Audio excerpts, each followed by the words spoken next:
This is Coyote News. Hi, I'm Philip Larson, and this is Cross Media Council special coverage.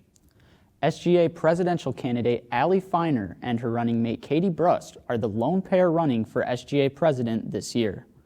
Tonight, Coyote News' Delaney Nellis sits down with the candidates to get their thoughts on current questions from USD students.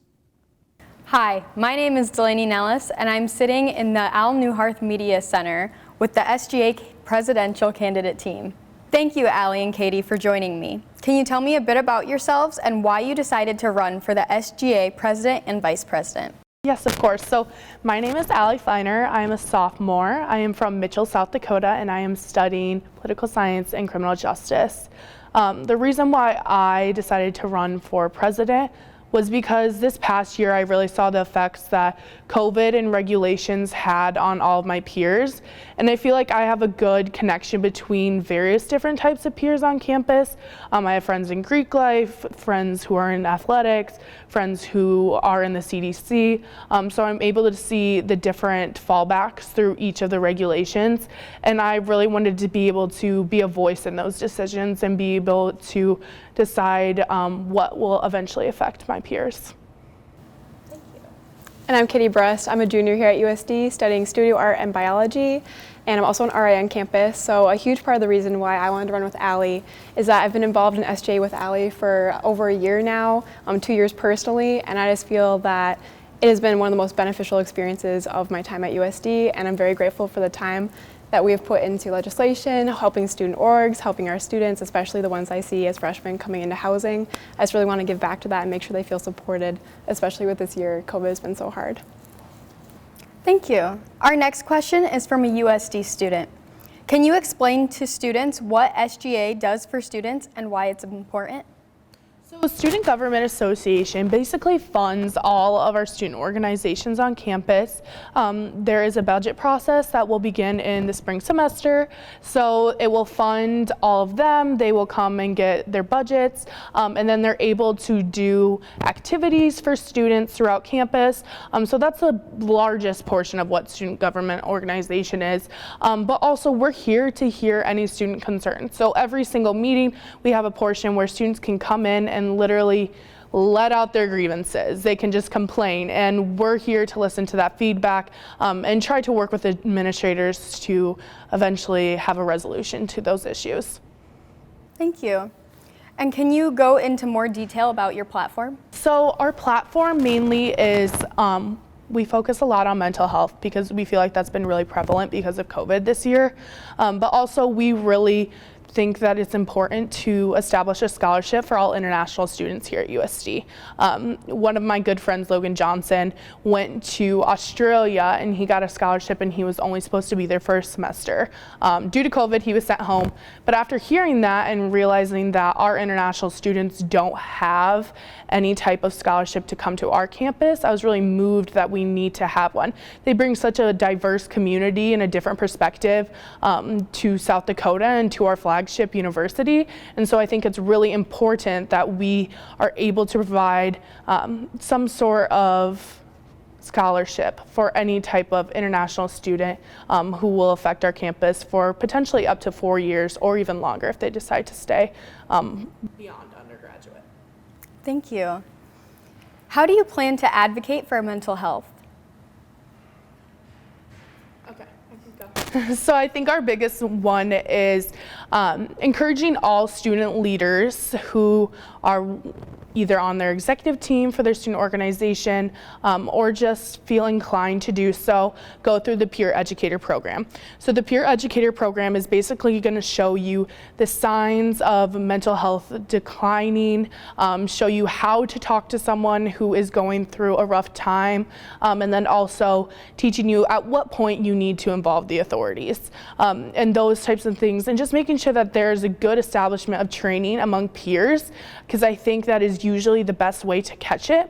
A lot of times people don't go to the RA or don't go to a professor because it can be a new environment for them and they don't feel comfortable. So I think going to peers who are their age is the best route, definitely. And then also we're going to try and get all of the professors to have a mental health training. I think a lot of students do get involved with their professors, and they really trust them, especially students who do research with their professors. And so I think that that is the best way to also be able to point out those people and then eventually refer them to the cookhouse. We're in the talks with the cookhouse, and we're hoping to eventually add on more mental health counselors. Because unfortunately right now there is a wait to have an active weekly meeting with a counselor at the cookhouse, but I think just adding more mental health resources on campus is really huge. I think it's also important for the cookhouse to have more visibility so students know that's on campus, know where to find it and how to get in contact with them, as well as having virtual opportunities for meetings. I know a lot of students feel that stigma walking into the building. They don't want to be seen, maybe getting support for mental health. And so really advocating for more of those virtual meetings or telehealth would be great. Thank you. The next couple of questions pertain to COVID-19 and how it affects students. How will you encourage students to get vaccinated if they are hesitant to do so? So I think the best way to encourage students to get vaccinated is to educate them. I think there are a lot of myths that go around with the COVID-19 vaccine, especially since it's such a new disease. We don't know anything about it and the repercussions of getting the vaccine. So I think making sure that we bust all of those myths, because I think those are going to be a big impact on students who are hesitant, and then also just ensuring that there's no financial burden on it. And as of right now, we have been talking with the Dean of Students, Kim Grieve, and she said that when the vaccine is available to college-age students, it will be free. So that is super exciting, and I think that any student who is hesitant should feel comfortable and safe to get a vaccine that will only eventually help them in the long run. Thank you. This question is from a USD student. What plans are you making for increasing interactive events around campus after the vaccine is given to students and things start to go back to normal? I think a huge part of that is working with the director for the MUC, Doug Wagner, and seeing how these events can be sustainable in a COVID environment. So hopefully once people are getting vaccinated, having meetings with the administration to see what is most viable. Of course, we want to see those big events. Of course, we want to see them as soon as possible, but just making sure everyone's being safe. This question is also from a USD student. How do you plan to evolve post-COVID and continue adjusting to the times that we are living in? So I think adjusting to the times that we're living in is going to be very different. Obviously, there are so many questions that we still don't know. At what point are we able to no longer enforce masks? At what point are we able to no longer have to socially distance in the classroom? But I think that there have been some benefits that have come out of COVID, if you can say there are benefits. But I think being able to have telehealth with the cookhouse and being able to attend class over Zoom. So if someone, say, had an appointment or was going through chemotherapy, they'd be able to attend class. And so I think that there are many different ways that we're able to evolve after this, especially utilizing those resources that we've gained through the pandemic itself. And what is the biggest challenge facing students, and how will you combat this issue? Do you mean specifically like with COVID-19? Pertaining to COVID. Okay. I think the greatest challenge facing students is feeling, or that lack of feeling connected with the community, especially for these freshmen coming in, losing their last half of the senior year in high school, and then coming in trying to establish themselves on campus. I think that's really been challenging this year for students. And so hopefully next year, continuing not only with the freshmen but sophomores to build community, have these events, and make sure that a lot of these resources are accessible and visible on campus for students. And going off that, I think it's really important to ensure that they are able to get resources for their academics. The biggest part of coming to college is your education. So I think that making sure that students know that the Writing Center is available to them, that we do have tutors for them, because when you are attending classes online, it can be difficult to pay attention and very difficult to ensure that you are actually learning it and not just copying and pasting it or looking up the answers. This question is from a USD student.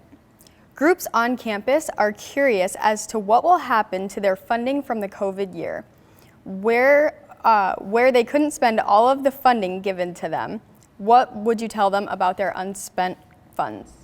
So I would say we obviously don't want you to waste money. We don't want you to just be buying food willy-nilly and handing it out at meetings. We understand that that is a waste, and that's not what we want to do with your student dollars. We want to make sure that they're being able to be utilized to the best of their ability. So usually we take your budget utilization rate into account when going through the budget process. This year we're going to be more lenient with that. We're going to look on your past years, and we're going to look and see what you've done before and what you hope to do next year. And also we're going to try and see how much you've met throughout the pandemic, and whether you did that through Zoom or if there was a possibility for you to put on an event, and if you were going after that opportunity. So I think really just being able to come to those budget meetings and show that you have initiative to continue going, and you'll be completely fine with getting an absolutely good budget for your organization. Thank you. This question is also from a USD student. How do you plan to bring about legislation that creates real change for students? I think that's incredibly important, not only us and ALLY, but our directors as well, to be very active and encourage senators to be reaching out to their constituents, identifying problems on campus, and making sure that the majority of students are being heard. So whether that's working with the director of communications to get feedback from students, establishing and continuing a link for students to submit feedback on what they'd like to see, I think that's the most effective way, is just really a direct line of communication to the students. And I think also the best way to ensure that we are creating change that matters to students is being able to hear students' voices. So we really encourage all of our constituents to come up to us, to talk to us. If you see us sitting in the muck and you have an issue, let us know. We would love to work with you about it, because obviously different problems are prioritized by different people. So my problems might not be as high on your list as your problems. So we want to make sure that we are able to tackle every issue that matters to you as a student. So what are ways that we can improve parking at USD? Oh gosh, that's a good one. I think that ways we can improve parking, obviously every place has a parking pass, typically every university does, but I think just being more educated about it is a huge one. I just found out that apparently they cannot ticket after 5 in places where it's A parking and B parking. So a lot of times just being able to hold the police department accountable with your appeal system also. And then making sure that you know that this section's a visitor section. And so we may be able to do this by putting up parking signs and more maps and configurations such as that up in all of the dorms, and setting them up in the muck so students have a clear indication of where they can and can't park. There's also a parking committee that meets, I think, monthly, hopefully. And so we'll have senators sitting on that to give student feedback. I know that they just reconfigured the parking lot by McFadden to be mostly A parking, so maybe revisiting that, making sure that the ratios are correct and that the most available parking is available to students. This question is from a USD student. What plans do you have for updating or changing food options for students at USD? So this is a huge initiative for us. Obviously, Aramark's contract is up this year with USD. So we have released a job description to all food companies throughout the continental United States to see if any of them are interested. But also, we really encourage students to complete the dining survey that we just released. I believe it was through the Dean of Students that it was released to everyone's email. Please complete that. We want to hear your feedback. We want to know what's important to you. Is it being able to get fast food? Is it good home style dining? Like, what is it that matters to students here on campus? And with that feedback, we'll be able to make the best decision possible. There is a dining committee that will be meeting the rest of the semester and eventually making the decision on where we will be getting our food from the future. So we really encourage all of our constituents to fill that survey out. Thank you. This question is also from a USD student. How do you plan to bring about more diversity within SGA as well as within the student body as a whole? I think hopefully if we are able to enact this international scholarship, maybe not in our term, but to get the ball rolling for future administrations, that would be a huge draw to USD and something we're very passionate about. I think also working with a lot of Greek life, a lot of houses have just instated a diversity chair to their executive boards. So making sure that we're working with the CDC, with Greek life to really make sure that our student body is diverse and feeling supported, especially with this past year. And how do you feel about the idea of SGA presidential voting being ranked choice voting? So I think that it works in different parts of the world, and I think that our university is not large enough that it's necessary. Obviously, this year we're uncontested, but typically there's usually 2 or 3. So if there's only 2 teams running, there's no reason for a ranked choice.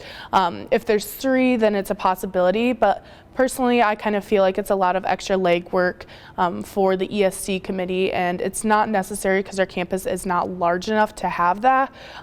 We really pride ourselves on knowing that we are a small campus with a large D1 campus feel, but sometimes we do need to acknowledge when these types of big, large campus initiatives aren't needed here at USD. And my final question for you. Why should students be excited about you being the president and vice president?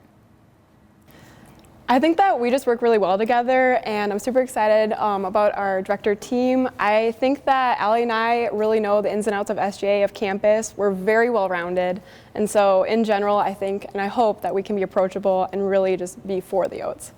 And I also feel like Katie and I cover a good amount of campus. She's in the FA, she is an RA, I'm an Arts and Sciences ambassador, I'm in Greek life, she's also in Greek life. So I think that we really cover a good amount of campus where we are able to make connections with people. And so we're able to be approachable to all students, and we want to hear what is going on and we want to help you. I feel like SGA often is seen as a point of I guess being scared or intimidating, a point of authority, and we don't want that at all. We're here to work for you. That's what we are here to do. That's our whole job. So we want to make the college experience as best as possible for all of you. And that is all the questions I have for you. Thank you for joining me today. Awesome. Thank you so much. Thank you so much. We really appreciate the opportunity. Thanks, Delaney. Voting will be online and begins March 2nd and ends on the 3rd at 5 in the evening. Students can vote through their MyUSD portal. I'm Philip Larson, and thanks for watching Cross Media Council's exclusive interview with Allie Feiner and Katie Brust.